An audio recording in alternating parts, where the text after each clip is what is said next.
Hello friends. तो आज हमारा जो है वह हमारा केमिस्ट्री का काफी वीवीआई क्वेश्चन आज हम लेके आए हैं। तो आप लोग यहाँ से अपने तैयारी को एक नया मोड़ दे सकते हैं कि आपको केमिस्ट्री में अभी तक कितना प्रिपरेशन हुआ है, अभी कितना बाकी है। बाकी इस क्लास को देखने के बाद जितना आपका सही होता है आप लोग कमेंट बॉक्स में बताइएगा, जितना गलती होता है वो भी बताइएगा। यहाँ से पता चलेगा कि आप लोगों का तैयारी कितना है। फिर उसके बाद हम जब नया वीडियो लाएंगे तो आपके तैयारी के बेस पर ही लाएंगे कि आपको कंसेप्ट चाहिए या एक नंबरिया ही कराते रहें। तो सब धीरे धीरे होगा बाबू। बस यहाँ से क्लास को स्टार्ट करते हैं। तो पहला क्वेश्चन आप लोगों के स्क्रीन पर है, जो कि आप लोग देख रहे हैं कि सहसंयोजक ठोस में जालक बिंदु को अध्यासित, ठीक है ना, अध्यासित करने वाले कौन होते हैं। ठीक है ना, कौन, यहाँ कोण नहीं है बाबू, यहाँ कौन है। ठीक है ना, कौन होते हैं मतलब जालक बिंदु में अध्यासित करने वाले कौन से कण होते हैं, चाहे कौन होते हैं। आप लोगों को क्या करना है बाबू लोग, आप लोगों को बताना है। तो आप लोग इसमें से आप लोगों का राइट आंसर देखते हैं कौन सा है। तो इस क्वेश्चन का राइट आंसर हमारा बाबू ऑप्शन नंबर ए होगा, परमाणु। कौन होगा बाबू, परमाणु होगा। मतलब सहसंयोजक ठोस में जो जालक बिंदु होता है तो उसमें जो अध्यासित करता है ना, वो हमारा क्या होता है, परमाणु होता है। आयंस, इलेक्ट्रॉन, अणु ये सब नहीं होते हैं, हमारा कौन होते हैं, परमाणु होते हैं। चलिए यहाँ से आगे बढ़ते हैं क्वेश्चन नंबर 2 के तरफ। क्वेश्चन नंबर 2 क्या है, जीई मतलब जर्मेनियम धातु को थोड़े से, ठीक है ना, इंडियम आपका एक वो जो तत्व है वही है, से डोपित करने पर हमें प्राप्त होता है। मतलब कह रहा है ना कि वो जर्मेनियम धातु है, उसको क्या कर रहा है ना कि एक इंडियम है, ठीक है ना, इंडियम तत्व है, उससे डोपित किया जा रहा है। तो इसमें से कौन सा हम लोग को प्राप्त होगा यही पूछा जा रहा है। तो इस क्वेश्चन का जो वो राइट आंसर होगा वह हमारा कौन होगा, बी होगा। मतलब बी प्रकार के अर्धचालक प्राप्त होंगे। तो आप लोग का जितना सही हो रहा होगा बताइएगा, जितना गलती हो रहा होगा वो भी बताइएगा। इस तैयारी के बेस पर अगला वीडियो डिसाइड होगा कि अगला वीडियो कौन सा आने वाला है। चलिए क्वेश्चन नंबर 3 हमारा क्या है बाबू लोग, देखिए कि जब क्रिस्टल में ऋण आयनिक रिक्तियों यानी वैलेंसी का मतलब क्या होता है, ऋण आयनिक रिक्तियां द्वारा इलेक्ट्रॉन फंसा लिए जाते हैं तो त्रुटि कहलाता है। त्रुटि नहीं है, त्रुटि है, ठीक है ना। तो क्वेश्चन आप लोग पढ़ लिए। कह रहा है ना जब क्रिस्टल में ऋण आयनिक रिक्तियों द्वारा इलेक्ट्रॉन फंस जाता है तो इस दोष को हम लोग क्या कहते हैं, आप लोग क्या करना है, बताना है, ठीक है ना, आप लोगों को बताना है। तो इस क्वेश्चन का जो राइट आंसर होगा वो हमारा होगा ऑप्शन नंबर डी, एफ केंद्र। क्या होगा, एफ केंद्र। बहुत सारे लोग दिए होंगे ऑप्शन ए गलती है, ऑप्शन नंबर बी गलती है, ऑप्शन नंबर सी गलती है। इस क्वेश्चन का राइट आंसर क्या होगा, हमारा ऑप्शन नंबर सी होगा। आगे बढ़ते हैं। क्वेश्चन नंबर 4 क्या है, Na मतलब सोडियम, Mg मतलब मैग्नीशियम का क्रिस्टलीकरण, ठीक है ना, क्रिस्टलीकरण क्रमशः BCC एवं FCC प्रकार के क्रिस्टलों में होता है। मतलब कह रहा है ना कि जो हमारा सोडियम है और मैग्नीशियम है Mg, इसका जो क्रिस्टलीकरण है वह BCC और FCC के प्रकार पर होता है। तो इनके क्रिस्टलों में परमाणु की संख्या होती है, बताना है आप लोगों को। आप लोगों का अभी तक प्रिपरेशन क्या है यही तो चेक करना है, ठीक है ना। तो इस क्वेश्चन का राइट आंसर क्या होगा, डी होगा, ठीक है ना। क्या होगा, इस क्वेश्चन का राइट आंसर डी होगा, 2 एवं 4। तो आप लोग देखते हैं कितना सही करते हैं, कितना गलती करते हैं, सारा चीज बताइएगा बाबू।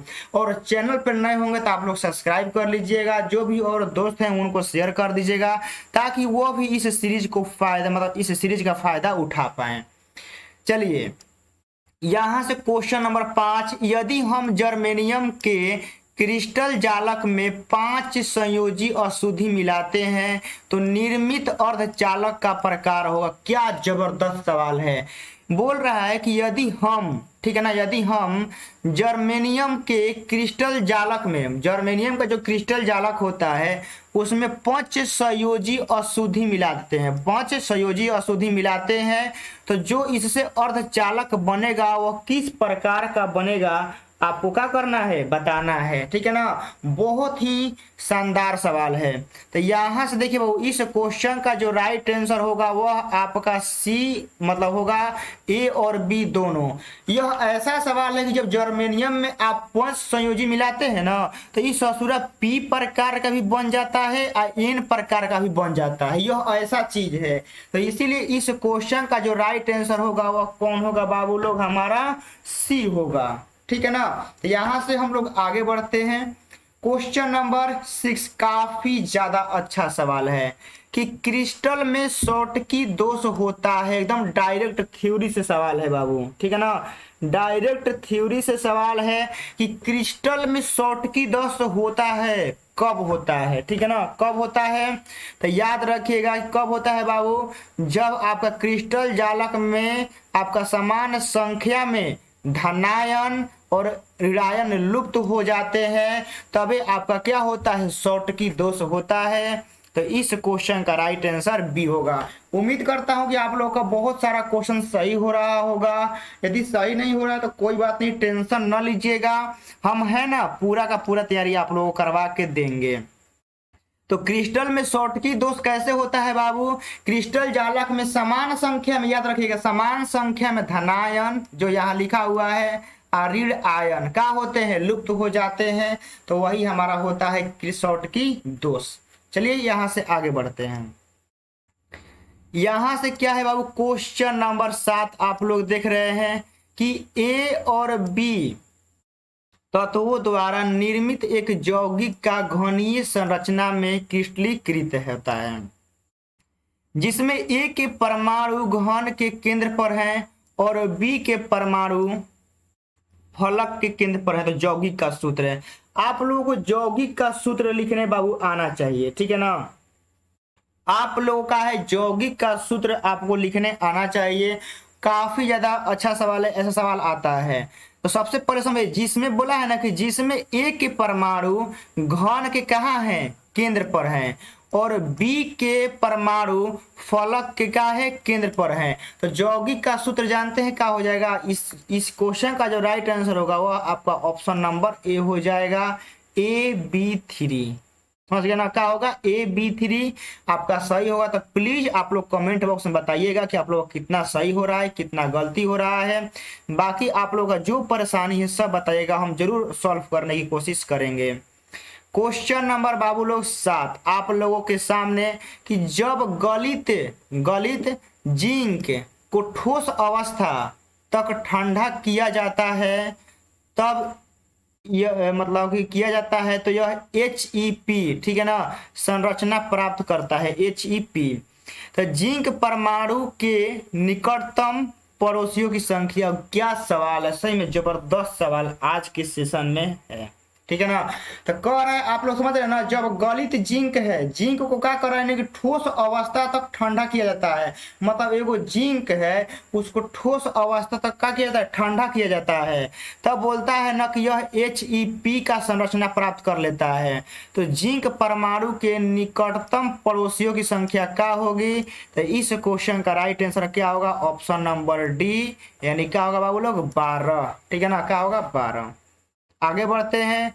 क्वेश्चन नंबर हमारा 8 आप लोगों के स्क्रीन पर कि पोटेशियम BCE जालक में क्रिस्टलीकृत होता है, अतः क्रिस्टल संरचना में तत्वों की उप संयोजन संख्या होती है। यह भी बहुत अच्छा सवाल है, पोटेशियम के बारे में है कि पोटेशियम BCE जालक में क्रिस्टलीकृत होता है, तो अतः क्रिस्टल संरचना में तत्वों की उप संयोजन संख्या क्या होगी, आप लोगों का करना है, बताना है। तो इस क्वेश्चन का जो राइट आंसर होगा वह होगा हमारा ऑप्शन नंबर डी। ठीक है ना, क्या होगा, ऑप्शन नंबर डी हमारा उप संयोजन संख्या की क्या होगा, ऑप्शन नंबर डी होगा। इस देखिए ई वाला सीरीज में हम आपको रीजन नहीं बता रहे हैं, हम सिर्फ यह देखना चाहते हैं कि आप लोगों का प्रिपरेशन कितना है। बाकी प्रिपरेशन के आधार पर आप लोग का अगला वीडियो डिसाइड किया जाएगा, ठीक है ना। तो आप लोग समझिए कि एक तरह से टेस्ट हो रहा है, टेस्ट में कितना नंबर आ रहा है आप लोग बताइएगा, उस बेस पर आपको मतलब की तैयारी करवाया जाएगा। केमिस्ट्री का न्यू वीडियो उसी के आधार पर आपको लाया जाएगा। क्वेश्चन नंबर 9, किसमें HEP क्रिस्टल संरचना होती है। आप लोग का करना है बताना किसमें, किसमें मतलब HEP, ठीक है ना, HEP क्रिस्टल संरचना होती है। यह शॉर्टकट नेम है HEP, ठीक है ना, शॉर्टकट नेम है, आपको मालूम होना चाहिए किसका शॉर्टकट नेम है। तो बोल रहा है कि किसमें संरचना ये वाला होता है, आप लोग का करना है बताना है। तो इस क्वेश्चन का जो राइट आंसर हो जाएगा बाबू, वह हो जाएगा ऑप्शन नंबर सी, यानी Zn। क्या हो जाएगा, Zn मतलब जिंक। क्या हो जाएगा, जिंक। चलिए यहां से आगे बढ़ते हैं। क्वेश्चन नंबर हमारा 10, किसी ठोस जालक में धनायन जालक स्थल छोड़कर एक अंतरकाशी स्थिति में स्थित है तो यह जालक दोष है। मतलब डायरेक्ट थ्योरी है, थ्योरी से आप लोग पकड़ सकते हैं तो पकड़ लीजिए, वरना संभव नहीं है। किसी ठोस जालक में धनायन जालक अपना जो स्थल है, स्थान है, छोड़कर एक अंतरकाशी स्थिति में स्थित हो जाता है तो यह जालक कौन सा है आप लोगों को बताना है, ठीक है ना। तो बहुत ही बाबू फेमस है ये वाला, क्या है ये वाला, फेमस है। हमारा ऑप्शन नंबर कौन सा हो जाएगा, ऑप्शन नंबर सी हमारा फ्रेंकल दोष होता है। कौन होता है बाबू लोग, फ्रेंकल दोष हमारा होता है। एकदम फ्रेंकल दोष का यह परिभाषा है, आप लोगों को याद होना चाहिए। क्वेश्चन नंबर 11, कि पोटेशियम का क्रिस्टलीकरण होता है। क्या बात है, गजब का सवाल है, ठीक है ना। पोटेशियम का क्रिस्टलीकरण होता है, कैसे होता है आप लोगों को बताना है, ठीक है ना। तो इस क्वेश्चन का जो राइट आंसर होगा वह होगा ऑप्शन नंबर हमारा बी, मतलब अंतः केंद्रित घनीय जालक में पोटेशियम का आप लोग याद रखिएगा, ठीक है ना। डायरेक्ट सवाल आप लोग के एग्जाम में पूछा जा सकता है कि पोटेशियम का जो क्रिस्टलीकरण होता है वो किसके बेस पर होता है, तो केंद्रीय घनीय जालक में आपका होता है, इसी के बेस पर आपका होता है। आगे बढ़ते हैं।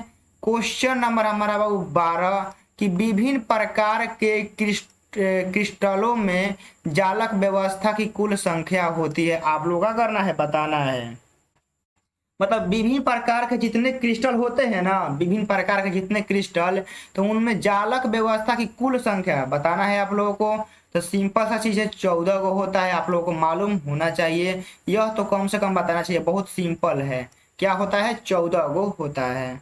चलिए क्वेश्चन नंबर 13, कि क्रिस्टल जालक में प्रति परमाणु अष्टफलकीय रिक्तियों की संख्या होती है।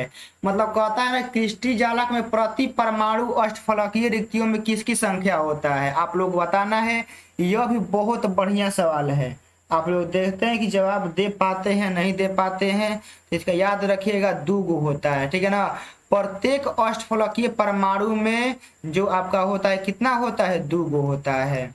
मतलब क्रिस्टल जालक में जो क्रिस्टल जालक होता है, प्रति परमाणु अष्टफलकीय रिक्तियों की संख्या क्या होता है आपका, 2 गो होता है, बस सिंपल चीज है। क्वेश्चन नंबर हमारा 14, कि सोडियम मतलब Na+ दिया हुआ है, आयन का सह संयोजन संख्या कितना होता है। क्या सही में आज की क्लास में, वो सही में क्लास जो है ना, बहुत अच्छा अच्छा क्वेश्चन इसमें दिया गया है, देखते हैं आप लोग आंसर दे पाते हैं नहीं। फिर से क्वेश्चन पढ़ रहा हूँ, सोडियम Na+, ध्यान से देखिएगा क्या दिया है, Na+ दिया हुआ है, तो आयन का सह संयोजन संख्या कितना होता है आप लोगों को बताना है। तो 14 का जानते हैं आप लोगों का क्या हो जाएगा, इसमें हमारा हो जाएगा 6 गो, मतलब ऑप्शन नंबर सी हमारा। तो इस क्वेश्चन का राइट आंसर कौन होगा, सी, मतलब सोडियम Na+ में जो आयन में जो सह संयोजन की संख्या होती है वो कितना होता है, 6 होता है।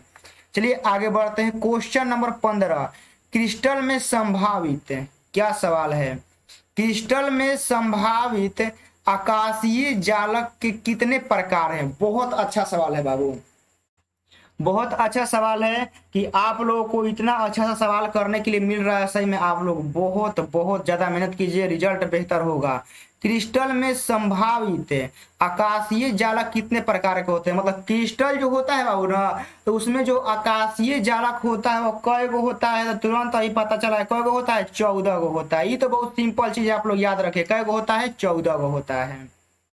चलिए यहां से आगे बढ़ते हैं। क्वेश्चन नंबर 16, फ्रेंकल दोष किस में होता है? मतलब चारों ऑप्शन में बताना है, ए बी सी और डी। इन चारों ऑप्शन में बताना है कि फ्रेंकल दोष किस में पाया जाता है, किस में पाया जाता है। तो आप लोग याद रखिएगा, इन चारों में से जो फ्रेंकल दोष होता है वह ऑप्शन नंबर सी, मतलब सिल्वर ब्रोमाइड में पाया जाता है। किस में पाया जाता है? सिल्वर ब्रोमाइड में। यह ए बी और डी में नहीं पाया जाता है, ऑप्शन नंबर सी में पाया जाता है। आगे बढ़ते हैं। क्वेश्चन नंबर 17, रॉक साल्ट प्रकार की संरचना में प्रत्येक आयन की समन्वय संख्या क्या होती है? आप लोगों को बार बार बोल रहे हैं समन्वय समन्वय मतलब जो समन्वय संख्या होता है ना, आप लोग इसको सीख लीजिएगा कैसे निकलता है। काफी ज्यादा यह सवाल आता है। थोड़ा पढ़ाने से क्या होता है बाबू, मुंह बहुत दर्द दे रहा है, जीभ लटपटा रहा है, तो कैसे भी क्लास रिकॉर्ड कर रहे हैं आप लोग जरूर बताइएगा, बहुत मेहनत लग रहा है। तो इस क्वेश्चन का जो राइट आंसर होगा वो कितना होगा? 6 होगा, ठीक है ना। कौन होगा? 6 होगा। तो रॉक साल्ट में जो समन्वय संख्या होती है वो कितना होता है? 6 होता है आयन का। चलिए आगे बढ़ते हैं। क्वेश्चन नंबर 18, क्वेश्चन नंबर 18 देखिएगा कि क्रिस्टल एकल सेल की कौन सी बिंदु त्रुटि संबंध ठोस के घनत्व को बदल देती है? बहुत अच्छा सवाल है। मतलब कह रहा है ना कि क्रिस्टल एकल सेल, जो क्रिस्टल में जो एकल सेल होता है, तो कह रहा है कि ऐसा कौन सा बिंदु का त्रुटि है, मतलब ऐसा कौन सा त्रुटि है जिसके संबंध में ठोस का घनत्व बदल जाता है। समझ रहे हैं ना, ठोस का ससुराई घनत्व बदल देता है, ठोस का घनत्व। तो काफी अच्छा सवाल है, देखते हैं कि आप लोग का सही होता है नहीं। तो इस क्वेश्चन का राइट आंसर होगा ऑप्शन नंबर ए, शॉर्टकी त्रुटि। मतलब शॉर्टकी ही एक ऐसा चीज है, ऐसा मतलब त्रुटि है जो आपका क्रिस्टल में क्या करता है कि ठोस का घनत्व ही बदल देता है। चलिए आगे बढ़ते हैं। क्वेश्चन नंबर 19 कि Na2O में सोडियम की कोऑर्डिनेशन संख्या कितनी होती है? आप लोगों को कोऑर्डिनेशन संख्या हिंदी में लिखें, यह निकालने आना चाहिए, ठीक है ना। आप लोग नहीं जानते होंगे तो आप लोग सीख लीजिएगा। कोऑर्डिनेशन संख्या, समन्वय संख्या काफी ज्यादा पूछा जाता है क्वेश्चन में, तो आप लोग इसको सीख लीजिएगा। बाकी जो इस क्वेश्चन का राइट आंसर होगा, ठीक है ना, इस क्वेश्चन का राइट आंसर हमारा ऑप्शन नंबर बी होगा, 4। क्या होगा? 4 होगा। मतलब Na2O में सोडियम की जो कोऑर्डिनेशन संख्या होती है वो कितना होता है? 4 होता है।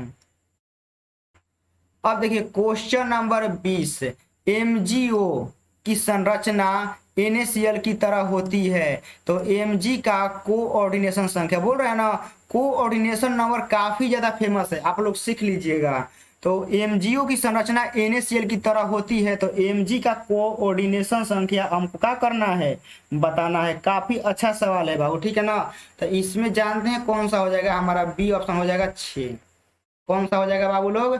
6 हो जाएगा। यदि MgO की संरचना NaCl की तरह होती है तो Mg का कोऑर्डिनेशन संख्या कितना हो जाएगा? 6 हो जाएगा। यहां से चलिए आगे बढ़ते हैं हम लोग। क्वेश्चन नंबर 21, जो धातु हेक्सागोनल क्लोज पैकेज जो होता है ना, वही लिखा हुआ है, हिंदी में लिखने में थोड़ा सा मिस्टेक हुआ है कि जो धातु हेक्सागोनल क्लोज पैकिंग संरचना का रवा बनाता है तो उसकी सह संयोजन संख्या, मतलब कि कोऑर्डिनेशन संख्या क्या होती है? आपको बताना है, क्वेश्चन मार्क है। 21 नंबर, सॉरी हाँ 21 नंबर क्वेश्चन काफी अच्छा सवाल है। तो इस क्वेश्चन का जो राइट आंसर होगा वह 12 होगा। आप लोगों को हम बार बार बोल रहे हैं कि समन्वय संख्या और कोऑर्डिनेशन नंबर आप लोग निकालने का सीख लीजिएगा। तो हेक्सागोनल मतलब ऐसा धातु जो हेक्सागोनल पैकेज बनाएगा तो इसका जो संयोजन मतलब सहसंयोजन या कोऑर्डिनेशन संख्या होगा कितना होगा बाबू लोग, 12 होगा। चलिए आगे बढ़ते हैं। क्वेश्चन नंबर 22, बीसीसी जालक एकक कोष्टिका में रिक्त स्थान होता है। मतलब कहने का मतलब है ना कि जो आपका बीसीसी जालक होता है ना, इसमें आपका रिक्त स्थान कितना होता है एकल कोष्टिका में, वही बताना है। तो बीसीसी जालक वो एकल कोष्टिका में कितना खाली रहता है, 32%। कितना बाबू, 32% खाली रहता है। क्वेश्चन नंबर 23, क्रिस्टलीय दोष के लिए निम्न कथन सही है। मतलब कह रहा है क्रिस्टलीय दोष आप लोगों को दिया है, मतलब शॉर्टकी दोष, फ्रेंकल दोष के बारे में दिया गया है।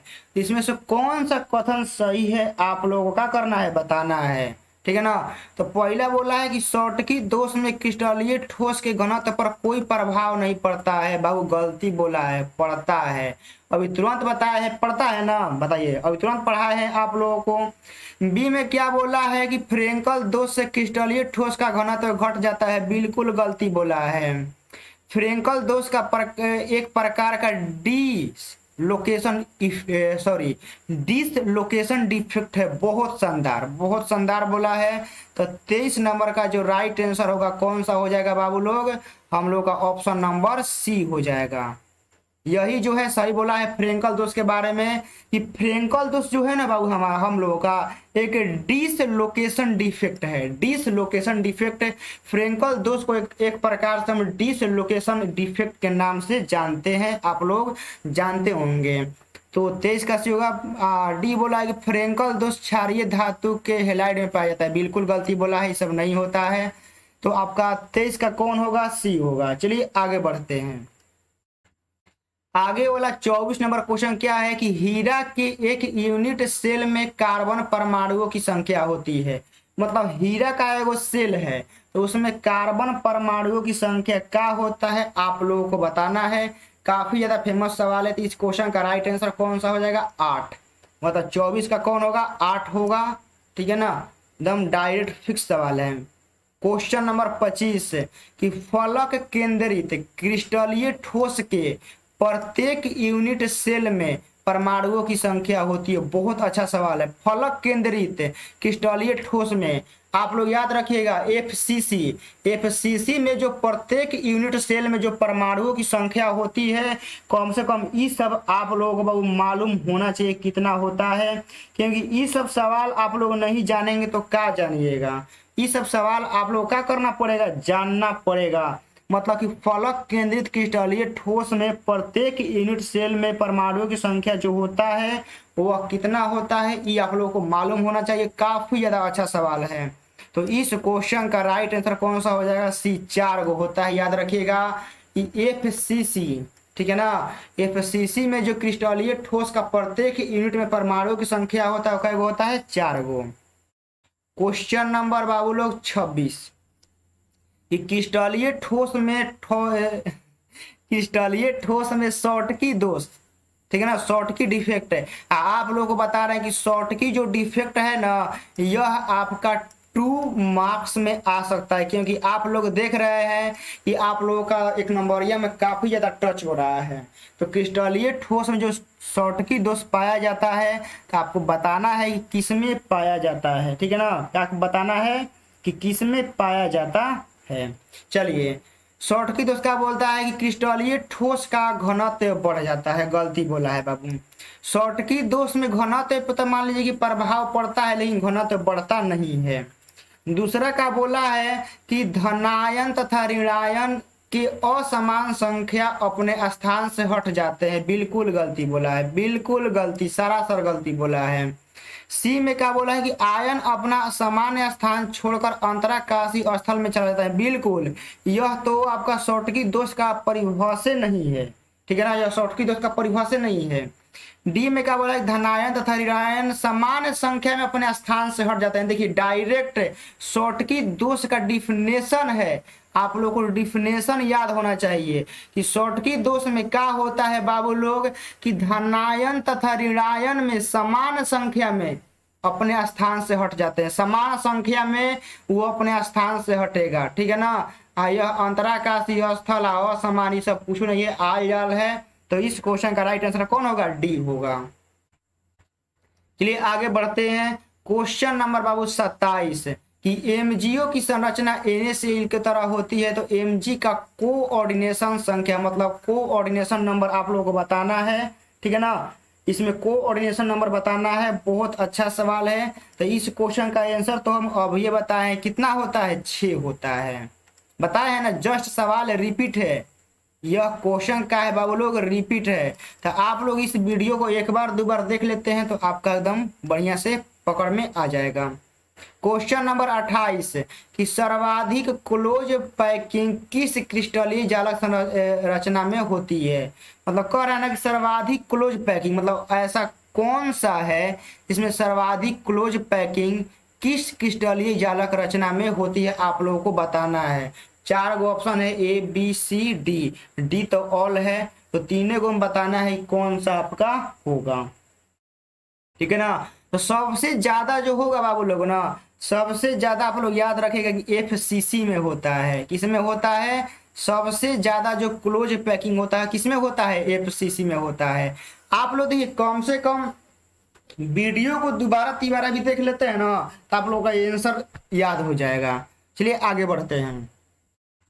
क्वेश्चन नंबर 29 फेरोमैग्नेटिक पदार्थ है, मतलब फेरोमैग्नेटिक कौन सा है आप लोगों को बताना है इसमें से। तो देखिए फेरोमैग्नेटिक, आप लोगों को फेरोमैग्नेटिक के बारे में बताते हैं। फेरोमैग्नेटिक हमारा निकेल भी होता है, या CO भी होता है, या CrO3 भी होता है, तीनों होता है। तो आप लोग देखिए कुछ चीज को आप लोग याद भी रख सकते हैं कि जो फेरोमैग्नेटिक पदार्थ होता है वो निकेल होता है, CO मतलब कोबाल्ट, और CrO3 यह तीनों होता है। तो इसीलिए इस क्वेश्चन का जो राइट आंसर होगा बाबू वो हमारा कौन होगा, ऑप्शन नंबर हमारा डी होगा। क्वेश्चन नंबर 30 है बाबू लोग, देखिए कि वह पदार्थ, ठीक है ना, जिसका 0 केल्विन पर शून्य प्रतिरोध है। बताइए फिजिक्स का सवाल है, फिजिक्स का सवाल है बाबू, ठीक है ना, फिजिक्स का सवाल है। क्या बोला है कि वह पदार्थ जिसका 0 केल्विन पर शून्य प्रतिरोध हो जाता है, तो बाबू सुपर कंडक्टर क्या होता है।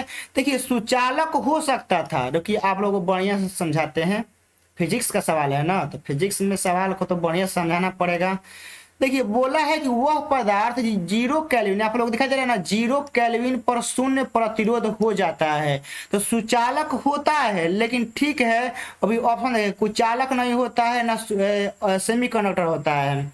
यदि मान लीजिए कि हमारा ऑप्शन बी नहीं रहता ना, तो ऑप्शन ए हमारा हो सकता था, लेकिन हमारा ऑप्शन नंबर बी दिया है सुपर कंडक्टर, मतलब कंडक्टर से भी ज्यादा सुपर कंडक्टर जो होता है ना, यह 0 केल्विन पर एकदम इसका प्रतिरोध ही नहीं रहता है, एकदम सुपर कंडक्टर की भांति क्या करता है, कार्य करता है। समझ गए ना।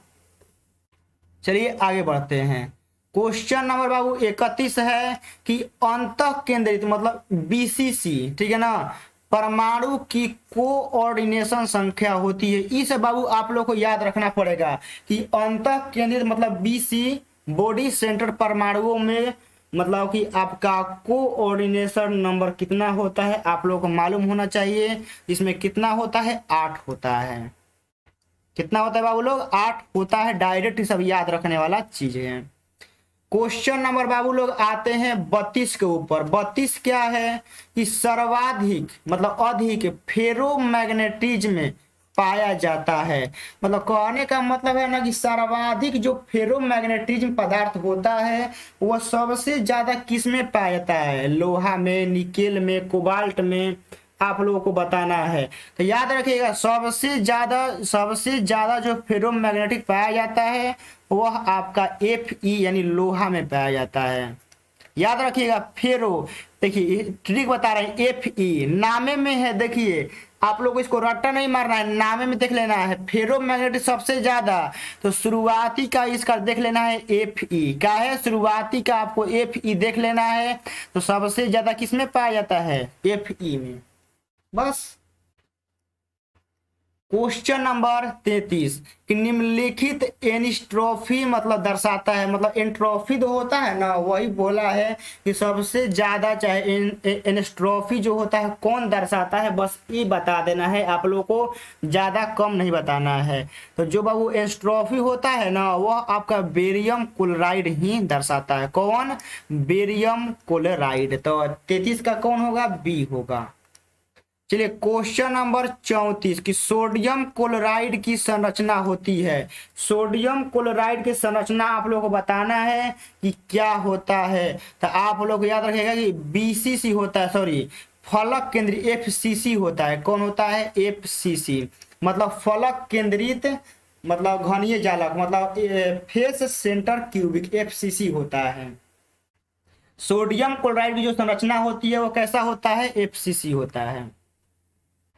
क्वेश्चन नंबर 35 कि Fe3O4 ठोस होता है, ठीक है ना, ठोस होता है तो आपका किस में होता है बताना है, ठीक है ना। तो इसका आंसर याद रखिएगा, यह लौह चुंबकीय में होता है। किस में होता है? लौह चुंबकीय में। इसका भी ट्रिक बता दे रहे हैं, यहाँ समझिएगा कि स्टार्टिंग कहाँ से है? Fe से। तो Fe कौन? Fe ferromagnetic. तो हमारा हो जाएगा option number C. Question number 36 कि किस अणु का द्विध्रुव आघूर्ण शून्य होता है। बहुत अच्छा सवाल है, मतलब किस अणु का द्विध्रुव आघूर्ण क्या होता है? शून्य होता है। तो आप लोग को बताना है। तो इस क्वेश्चन का राइट आंसर बी होगा। एकदम हलवा सवाल है, आप लोग को केमिस्ट्री पढ़ते हैं तो आप लोग को तोड़ने आना चाहिए। BF3 का क्या होता है? शून्य होता है। चलिए आगे बढ़ते हैं।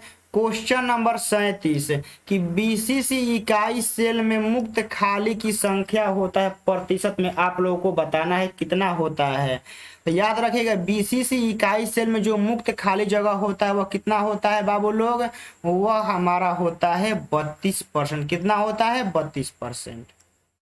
चलिए क्वेश्चन नंबर बाबू लोग 38 कि निम्नलिखित में कौन से जोड़े में क्रमशः चतुष्फलकीय वायड और अष्टफलकीय वायड होते हैं।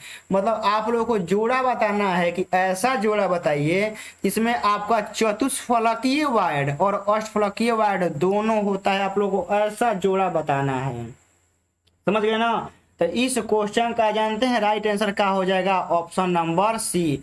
HCP और CCP ही एक ऐसा जोड़ा है इसमें आपका अष्टफलकीय और चतुष्फलकीय वायड मतलब रिक्तिका होता है पाया जाता है। चलिए क्वेश्चन नंबर 39 आज के क्लास का लास्ट सवाल, ठीक है ना। आज के क्लास का लास्ट सवाल बाबू लोग कि LICL, NaCl और KCl के विलयन का अनंत तनुता पर समतुल्यांक सूचलता का सही क्रम होगा। तो यह तो बाबू लोग आप लोग समझ लीजिएगा कौन होगा। तो इस क्वेश्चन का जो राइट आंसर होगा वह कौन होगा? बी होगा। कौन होगा? बी होगा। सबसे ज्यादा KCl का होगा, उसके बाद NaCl का होगा, उसके बाद कौन होगा? LICL का होगा। तो पूरा आज का क्लास हमारा बाबू यहाँ समाप्त होता है।